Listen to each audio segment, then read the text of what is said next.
Welcome to Peaking to Success, the podcast that delves deep into our guest success stories.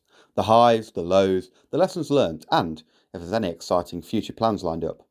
Talking about future plans, Peaking into Success is proudly supported by Peak Wills and Estate Planning. We're here to support you with any future planning. Long gone are the times of solicitors in suits and ties and dark rooms and outdated practices. We are proud to offer a fresh and dynamic approach to the stuffy old world of wills, changing the way we talk about what happens when we die. But that's enough talk about death on a podcast introduction. It's time to pass you over to Peaking into Success host, Mr. Adam Khan. Whose success are we peeking into this episode, Adam? Thanks, Sam. Today we have on a Welsh powerhouse of a singer who is also a songwriter, who goes by the name of Macy. She's been killing it through her 3 EPs now, and the third one has just dropped, which is called Third Person. And here is the podcast with Macy. Want to know what's happening within Derby's black community? Or perhaps you have a story of your own to share? Then look no further than Majatu, your one-stop source for local African and Caribbean news. With our digital news platform and quarterly print magazine, keep up to date on all of the latest in arts, entertainment, food, sports and more. Find us online at mojatu.com. Hi Macy, how are we today? Hi, I'm really well, thank you. How are you? Really good. I'm glad that we've been able to chat and be able to understand some more about you before starting this. Is of course I get to understand you more and put kind of a face and a voice to your music, which is completely different to how you sound when you sing. I know, I'm so excited. No, it's been great to have a little chat beforehand. So yeah, thank you for that. If anyone who didn't know you was listening to this podcast now, how would you sum up yourself in a nutshell for them? So I would probably if I was like, I don't know, like an item or something, I would a space hopper. A space hopper? Yeah, like, you know, I can be really bouncy and like high energy, but sometimes, you know, if I've had enough, I'm a little bit flat. I like that. No one's described themselves as an item that you can actually purchase, so I like that. It gives a good analogy of you.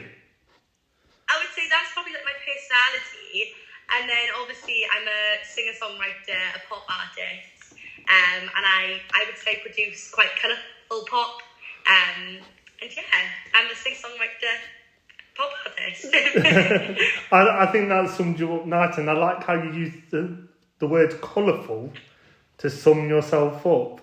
Like space hopper, colourful artist, we're rocking and rolling. So of course you're this singer, songwriter, colourful pop star.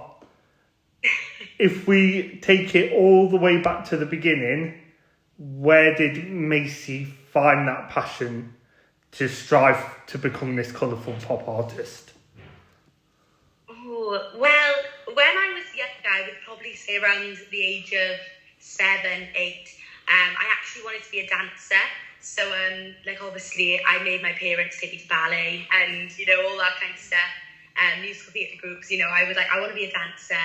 And then one day in my school, in my primary school, they were running a competition called Stars in Their Eyes. Obviously, everyone should have that. And I went as Jessie J because I loved Jessie J at the time. And I was like, I want to be like Jessie J. So I put the lat wig on and I entered the competition. And I won it, surprisingly. I have no idea how, because I sung the same song every round. So yeah, I won the competition, and I was 9 years old, and I think as soon as I did that, I kind of knew this was what I wanted to do. I guess, you know, I wanted to be the singer and a pop star, and obviously as a 9-year-old, I was like, that's never gonna happen. Like, you know, it was a big dream, you know, a little 9-year-old Macy. And then after that, I entered some more competitions, Open Mic UK, and then I got to the final at the O2 Arena, and obviously, like, I think I was 11. I was like, whoa, how did I manage to do, you know, just a little girl from Abbotsleary, just kind of singing the same song again. I sang the same song thrice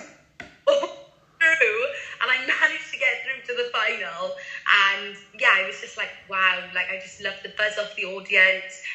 Obviously I was very young, so I was like still doing my cat tests in school, do you know what I mean? Like, I was really young. So yeah, that was that. So that was when I was younger, and I kind of just started writing songs at the age of 12, and going into studio. You know, I was in the studio from a really young age. And I just had like this burning passion for songwriting, meeting new people. But obviously, like I said, I was super young, so I kind of didn't know if this was going to be what I was going to do, you know, not forever. This is obviously what I want to do forever. But at that time, I was like, am I going to be able to achieve all this?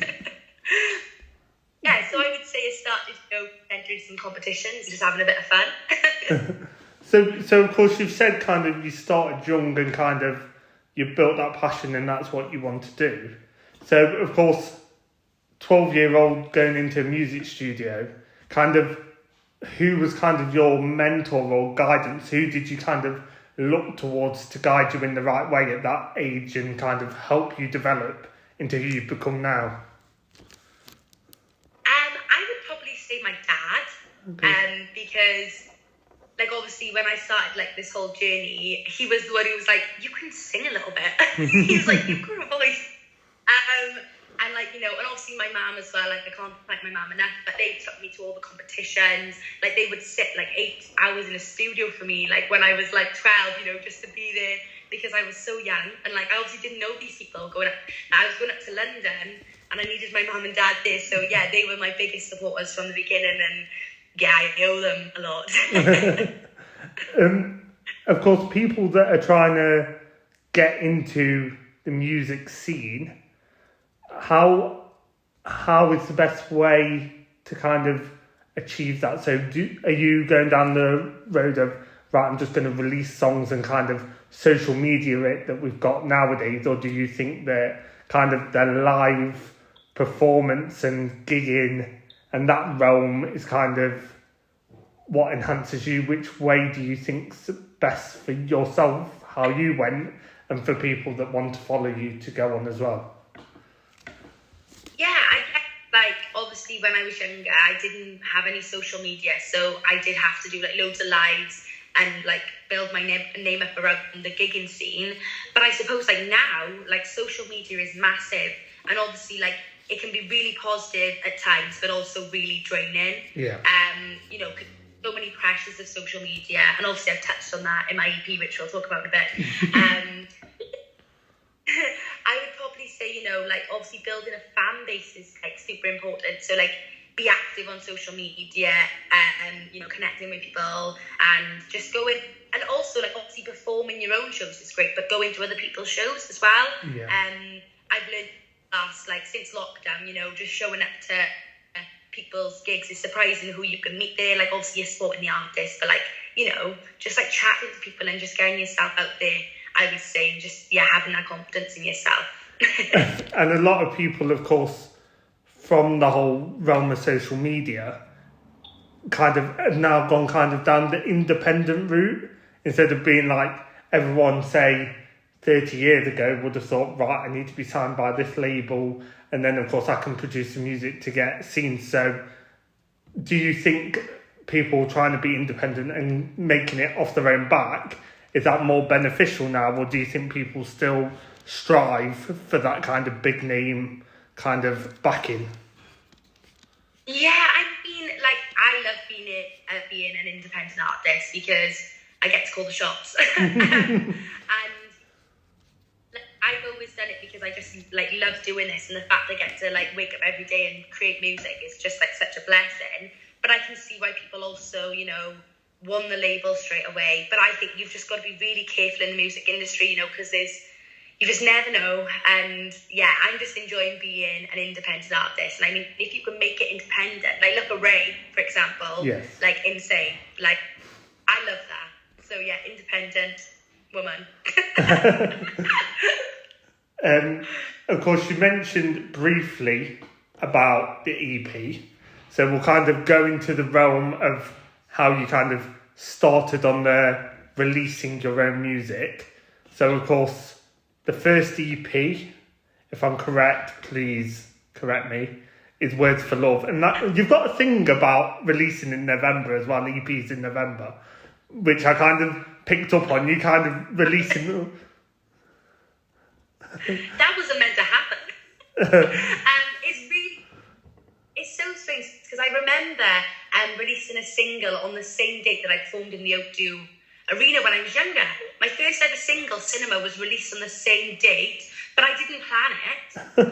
Yeah, so that the fact you brought that up is like, whoa. Yeah, November, it must be like just one of my favourite months. I don't know. Trying to get that Christmas #1 secretly, aren't you? You're just trying to put yourself in the race slowly but surely. If you do it every year, you're kind of going to get it one time. Yeah, maybe. So, of course, the first EP, kind of, what was your kind of thought of kind of releasing songs and then putting them into an EP? Kind of, what was the kind of thoughts behind the scenes of, well, firstly, I want to release my music so everyone can listen to, and then secondly, creating it into an EP, so like a collection of songs so people can listen to it easily.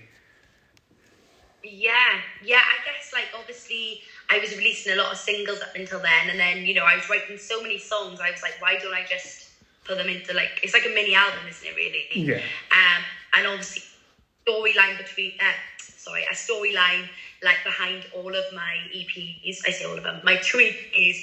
But yeah, the storyline, like, for Word for Love was basically the stages of a breakup. So I wanted, like, I know that's really writes about like breakups and stuff, but I wanted like that, like, you know, when you first like break up with someone to like when you're like, yeah, I'm good, I don't need you anymore, like that. It was like that. So every song kind of got a little bit stronger throughout. Yeah. And that's portray that EP. And yeah, and just like you said, people can just listen to it all in one, which was just great. And like it was crazy that people would just like play my EP. Like it was just really strange because I was like, people are actually listening to my music as a collective. It was. Yeah, it was crazy. And I mean, like, from your views and your monthly listeners, it shows that the first EP was 2 years ago, am I right? 2021? Yeah? 2 years ago, yeah. So in 2 years, you've gone basically to 11,000, you can not quote me, but 11,000 roughly. There was a couple hundred I may have missed out, but roughly 11,000 monthly listeners, and at least 50,000 on one of your songs, and at least 30,000 on, I think, 5, which, saying that you don't have a massive array of albums, that's a big ask from monthly listeners there as well. Yeah, definitely. I thought when I released my music, it should be my dad and my dog listening. Do you know what I mean? Like, yeah. I was like, it is mad. Why people listen to it, you know, it's just, yeah, it's crazy. And I mean, what's the hope from the new EP? So of course, the third EP, weirdly, is called Third Person. So all the threes. And of course, before we talk about the songs on it, what kind of is your hope from the EP for kind of getting out there? Because of course you've grown the kind of fan base now. So is this to kind of show a different style of music, do you feel? Or are you thinking, no, I've got bigger and better and this is kind of me building on my knowledge as I go along? Yeah, I think like obviously behind this EP is a really special message because all the tracks on the EP are very personal to me this time. Yeah. Like, you know, it was really raw, the writing process. And yeah, I just kind of hope that people can just listen to it and take the message, you know, however they want to, you know, take it. And yeah, I guess, you know, it's just really personal to me, and that was kind of what I wanted to portray in this EP. So I'll give you my kind of rendition of events. This might be completely off, but kind of with the first 3 songs. So of course I've wrote them in order, so I can, because the way I listened is kind of what I kind of got from it. So Shoulders Back, I took kind of a, like, someone... So I feel like the overall message is you've been cheated on. Right? That's what I thought. Well, okay. So kind of then, from it, I feel like it's kind of the stages you go through to get over it. That's how I kind of see it. If that makes sense. I don't know if I'm well off, but kind of it was like... I don't know, like, Shoulders Back kind of gives me the vibe of, like, stand up tall kind of, no, I'm kind of going to look like I'm okay kind of thing and kind of ploughing on.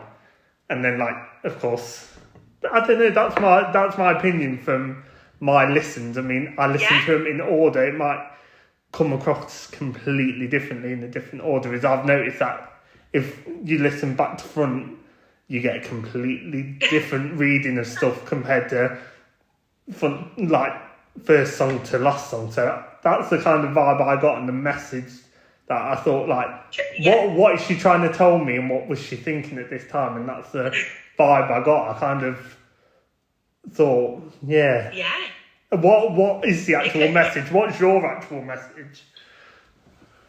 Well, you know, it's great that, like, you got that and kind of took it in your own kind of, like, again, like, own story. But so my message was basically, like, obviously Shoulders Back is as it comes, really. So, like, my mum always tells me to put my shoulders back and be confident. The pressures of social media, at the time I was writing it, I felt like a lot of pressures.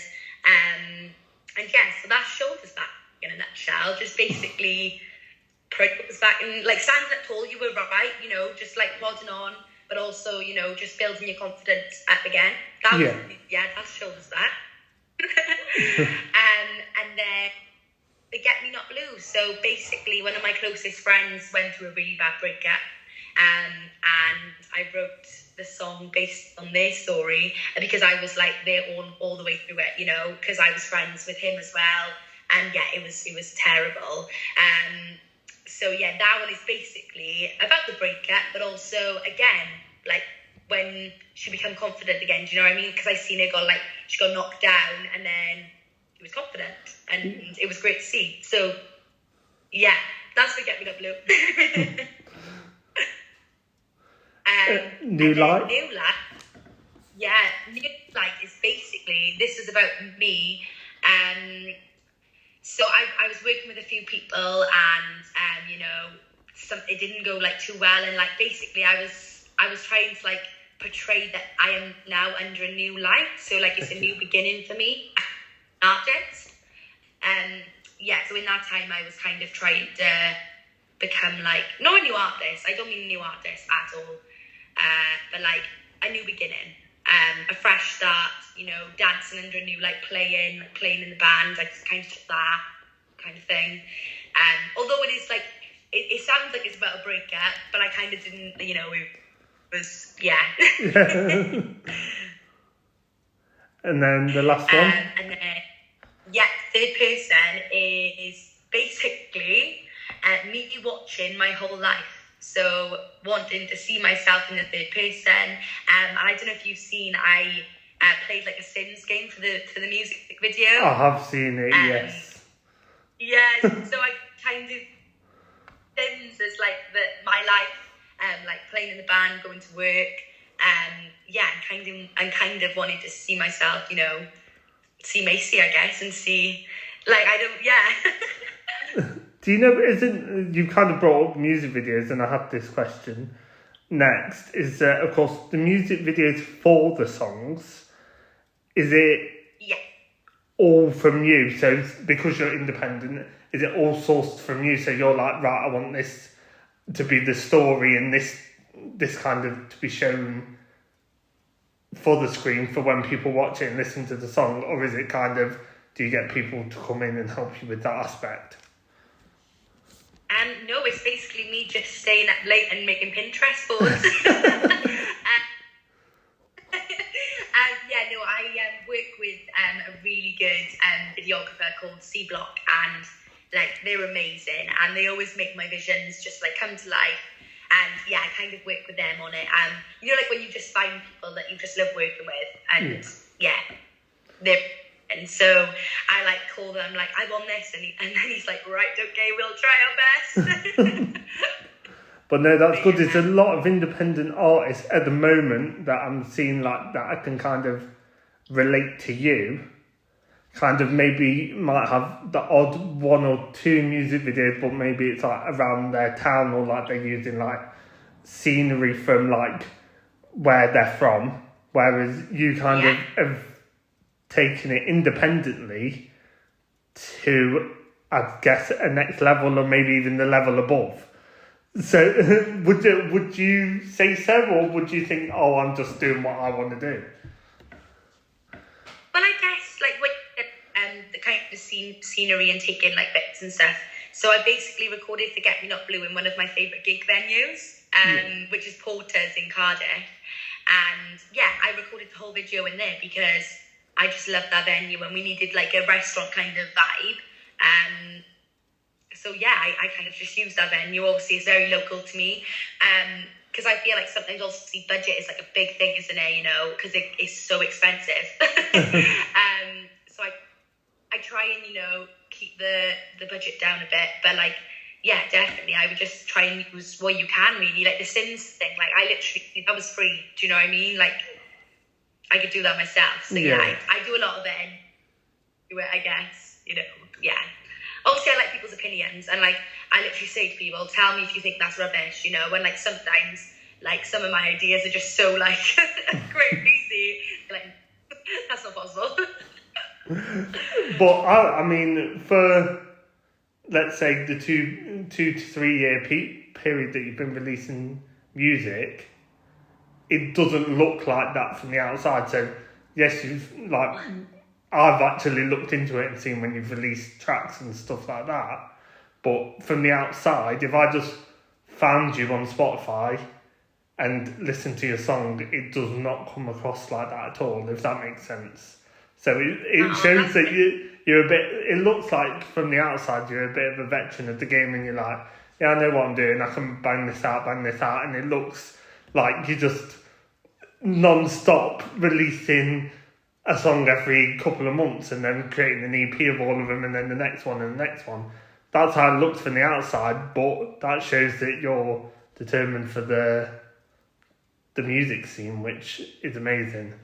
Of course, as well as the kind of music videos, you've done the kind of, they're called block sessions that you've titled them as, but like for people that don't know what that is, technically your own version of BBC Live Lounge, isn't it? So what was the thinking behind doing them to accompany the songs that you've done?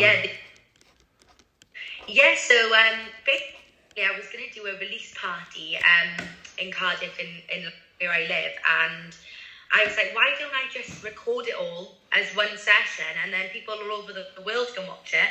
Going back to lockdown days, I know, but I was like, you know, why don't I just do that? And then I've got the videos forever, and I can send them off to like festivals and like have them as a show reel, and you know, when it's content at the end of the day, like I said, social media.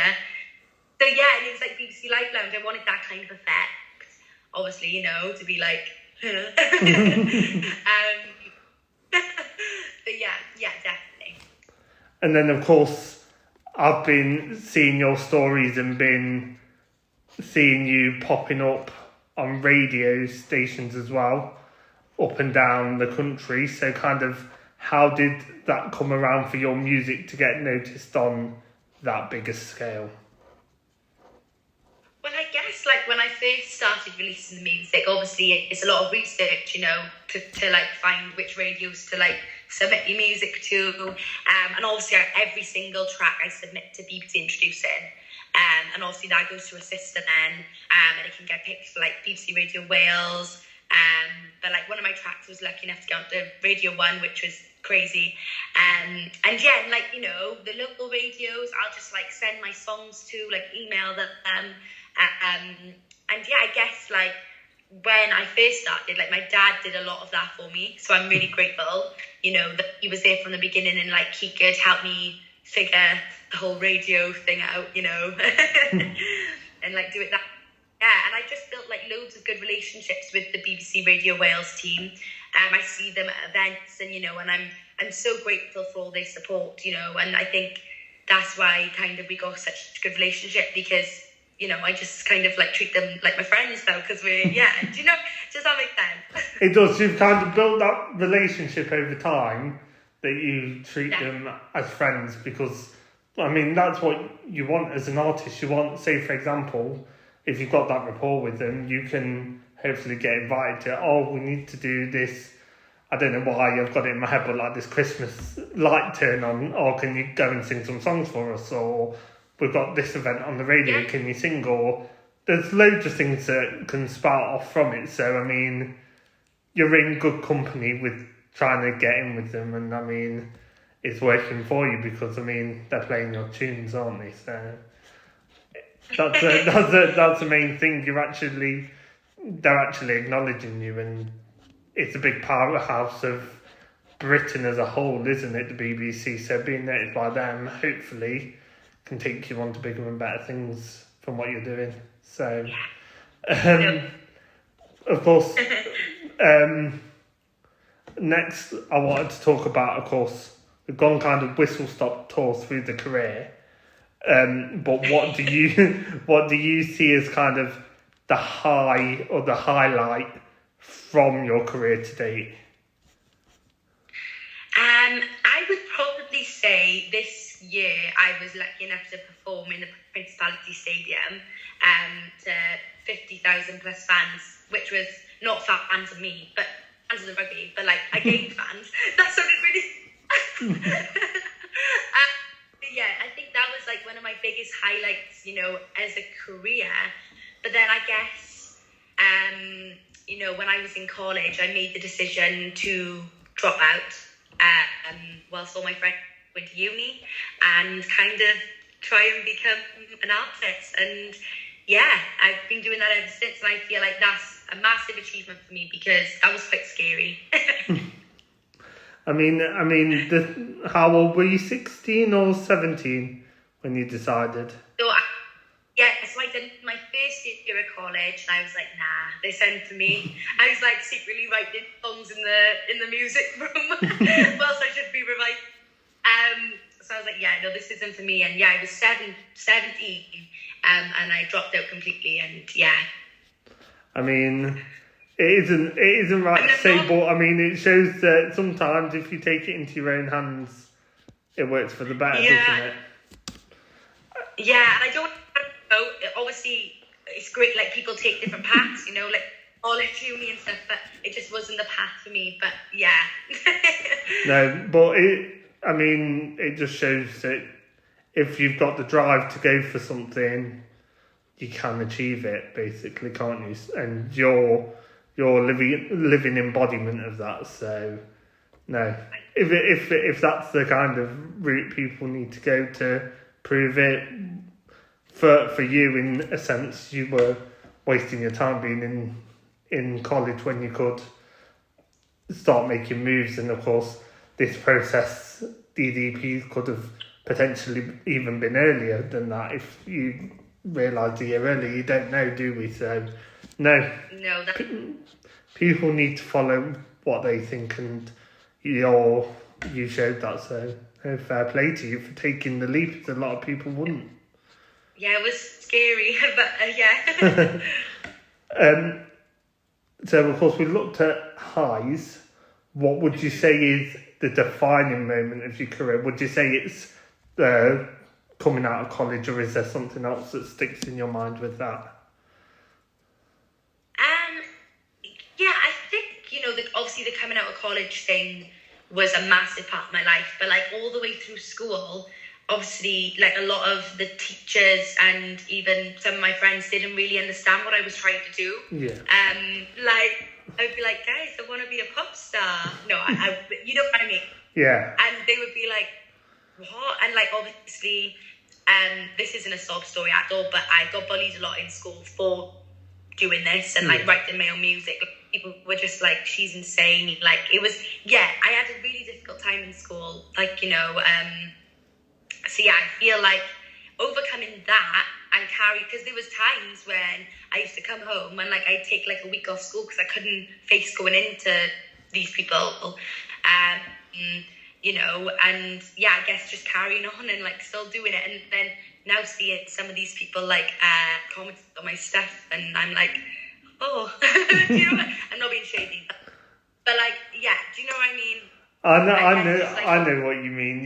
You're basically saying that the people that bullied you and kind of made you have a bad school experience are basically now turning around. Now the Macy kind of bandwagon's starting to snowball. They're trying to jump in and be like, oh, hi mate, I know you from year 7 or something, and trying to jump into it, do you know what I mean? Which never is the best kind of person.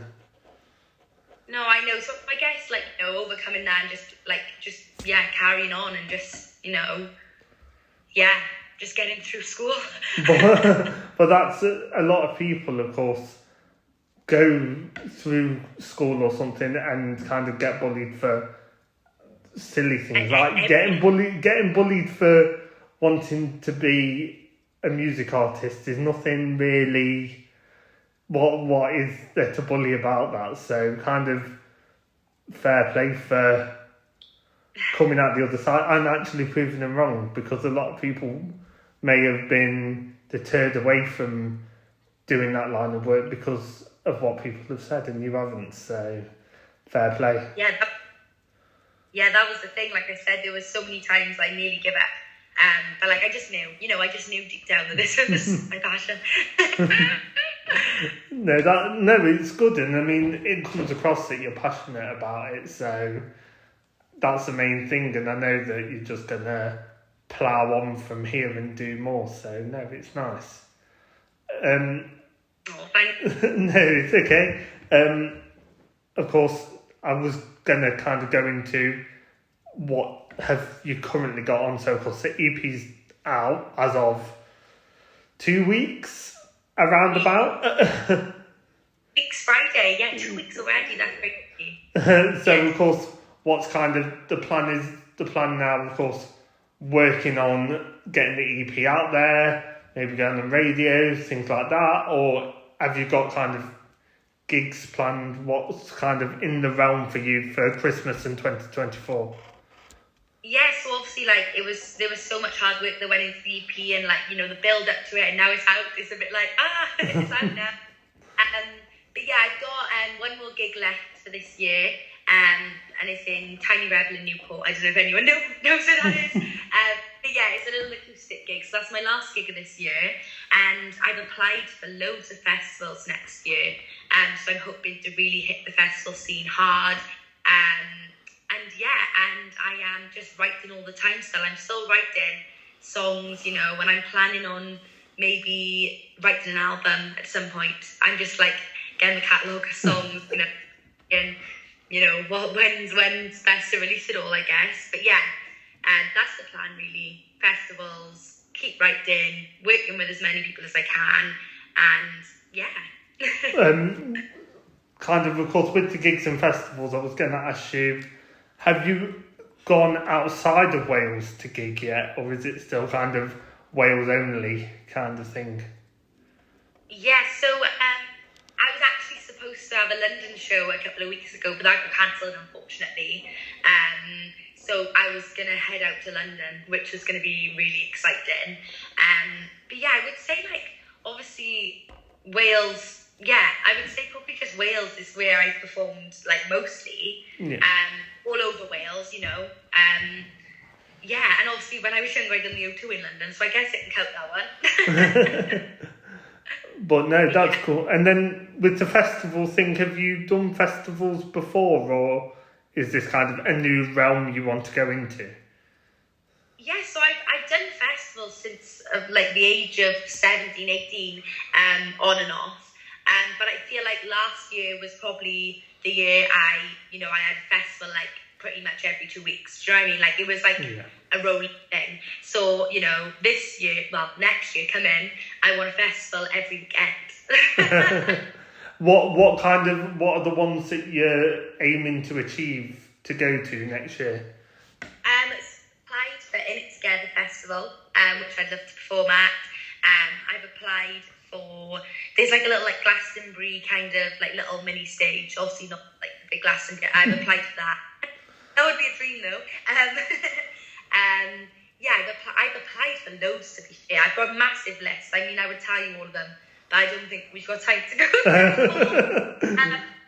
Yeah, there's loads I've applied for, you know, so fingers crossed I should be getting emails through hopefully soon.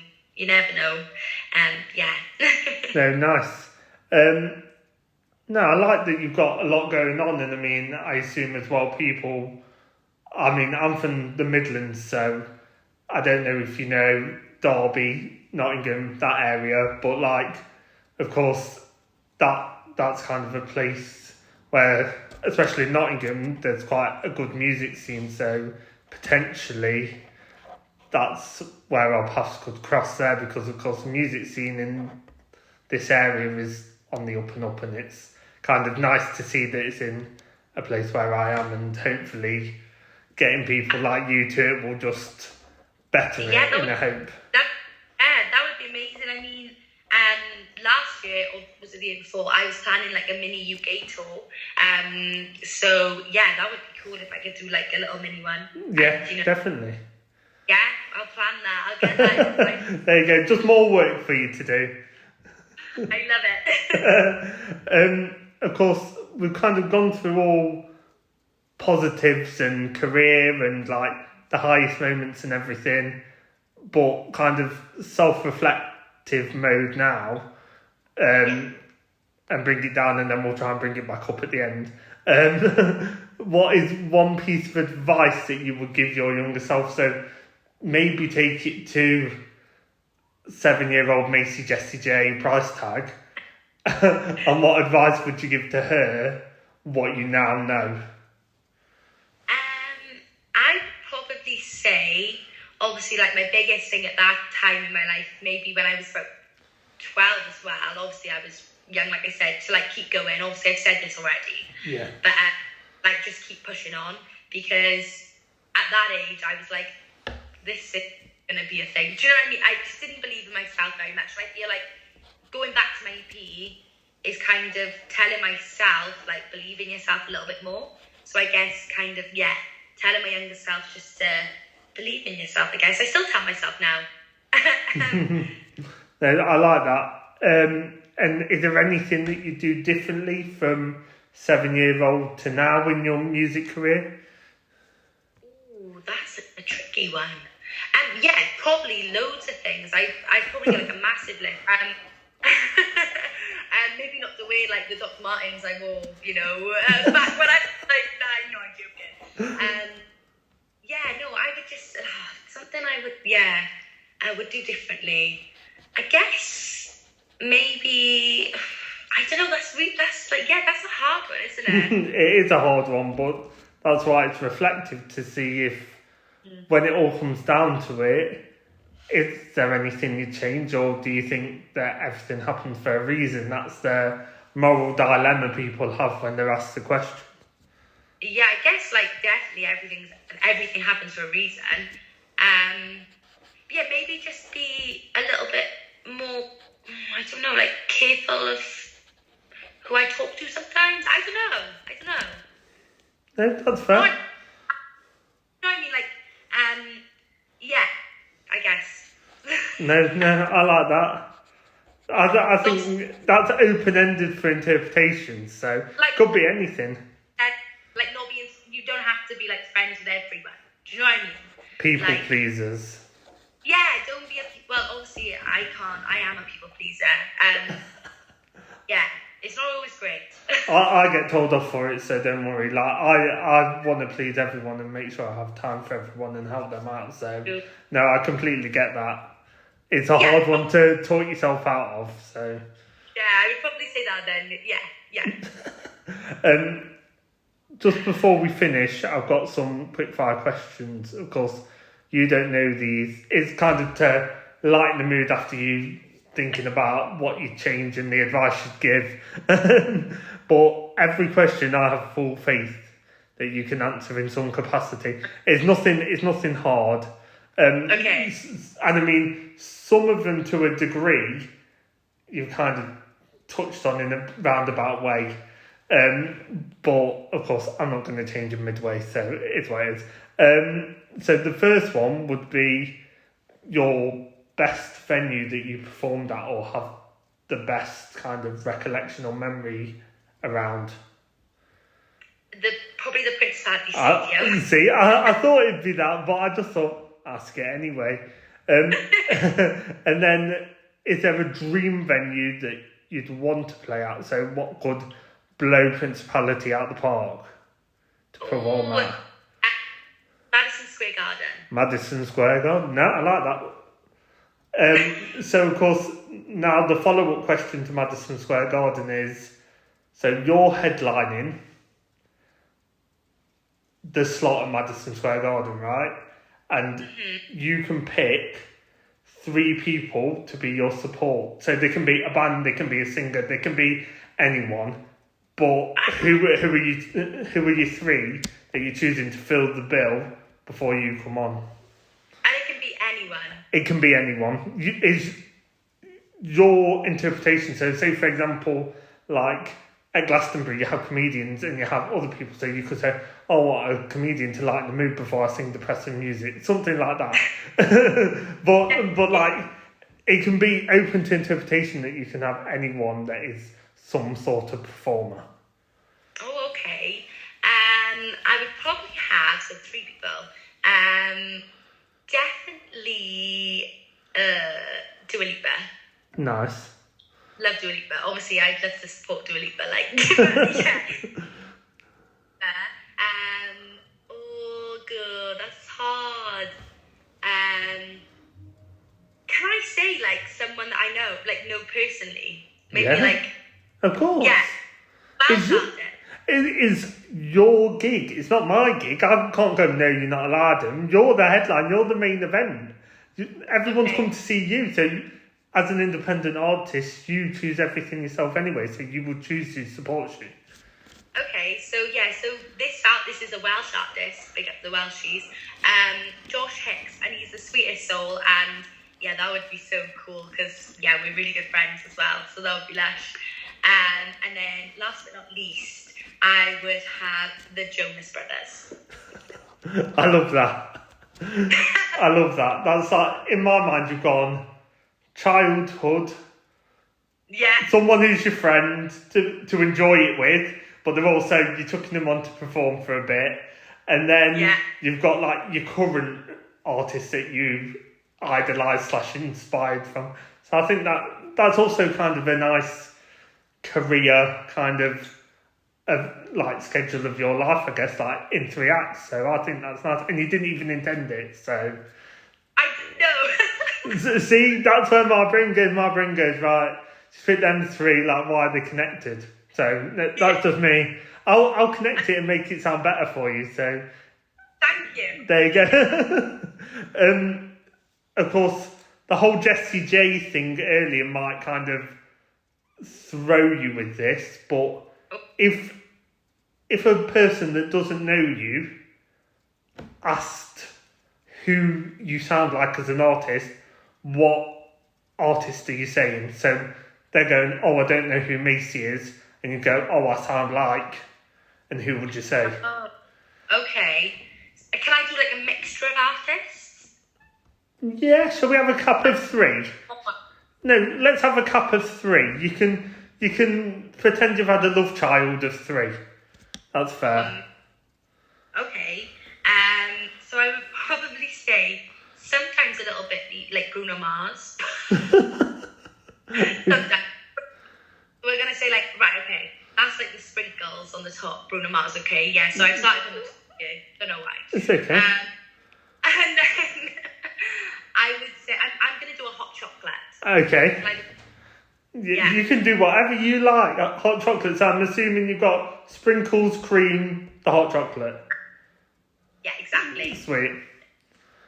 So I'm gonna sprinkle a bit of Bruno Mars on the top. I should have started with butter. And then the cream, I would say I'm gonna have to put Jessie J in there because Jessie J, my idol. And then the hot chocolate. Oh, the hot chocolate. Oh, That's a big one. I would probably say Dua Lipa. See, I thought, when you said Dua Lipa earlier, I thought my prediction was Dua Lipa and Jessie J would be in there, so no.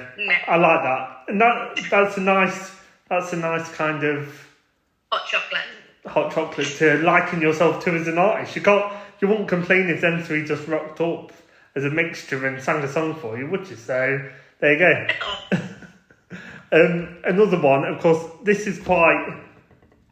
can be interpreted in different ways because you're a singer, but if you've been on a night out and you sing a karaoke song, what are you going to sing for everyone? Breaking Free, High School Musical. Good choice. I like that. Are you singing both parts, or are you getting someone up to be Troy? Or are you being Troy and someone else being Gabriella? You know what? I've got a really embarrassing story. I actually did this before with a Radio 1 presenter. He was Troy and I was Gabriella, and yeah, it was like great. So are you going to redo it? So do you always need to sing Troy, or is Troy indispensable and can be swapped out for someone else? Yeah, it can be anyone. To be honest, I get my band members in as well if we're going out to drinks after. Like, want to come and sing with me tonight? they're all like hiding away. Oh, we all need the toilet when Breaking Free's put on the queue. Yeah, they all hide. Yeah, they're used to it now. And then I've got one last quick fire question. So, of course, you are from the country, which is Wales. What is your kind of gem? So someone comes to you and says, take me to one place of your beautiful country. Where are you taking them to? Oh, wow. I would probably say Cardiff. But where in Cardiff? So you've taken like one specific place. So it might mean that, like, say for example, like some people may say, oh, I'd like to take them to a particular park or to a particular, like, if they're obsessed with football, like a stadium, something like that. What's your place that you hold dear to you that if someone went, where should I go, you'd take them there? I would probably take them to Porters, the club that, Yes. Yeah, I feel like it's such a good venue, and unfortunately they are shutting down, but they are reopening in a new venue. So yeah, it's been a sad time for everyone, you know, in the Cardiff scene. But yeah, I would probably take them to Porters for some live music and some cocktails. Nice. Thank you for coming on and bearing all. You've been a pleasure, and you've not kind of shied away from anything. You've answered everything with enthusiasm and kind of explained everything, which is nice, and people hopefully can listen to this and kind of be like, yeah, she's bubbly, I like what she's talking about, let's go and check out her colourful pop, in the words of yourself. But of course, just if people struggle to find you, direct them now. Where are they going? How are they seeing you? Where will they see you in person? Like live to perform, not your house. But list all of that so everyone can know where to find you. Yeah, so on social media it's at Macy Music, so that's Macy, Macy Music. And then obviously I've got a few gigs coming up, so I've got one on the 16th of December in Tiny Rebel in Newport, and then I've got another gig lined up next year. It's in Wales again, but the venue hasn't been confirmed yet. So if you follow me on social media, you'll get to know all the deets. But yeah. No, love that. And then is it Macy Music on every social media? Yeah. Yeah. Wicked. Right, so hopefully they can find you, you get some more followers, and hopefully bump that 11,000 to a 12,000 on the monthly listeners. And then we can all sing Breaking Free together. Exactly. Well, now, if there's a gig, this needs to be the encore now. So yeah, it does. You go into the stage and go, who wants to be Troy tonight? And they all put their hands up, and you go, you're the one, and you get them up and they sing with you, and you've made their day.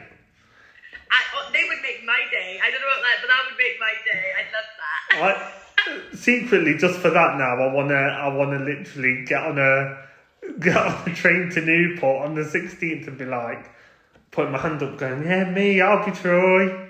Pick me. Practicing my lyrics all the way on the train on the way. I love it. I don't need to practice no lyrics. But no, thank you for coming on, and it's been a pleasure. It's been a pleasure for having me. No, anytime. Thank you for listening to another episode of Peeking into Success podcast. If you've enjoyed what you've listened to today and would like to listen to more, go and check out the previous episodes on our channels and make sure you follow the page as well to keep up to date with the new exciting episodes that we've got upcoming for the rest of the year.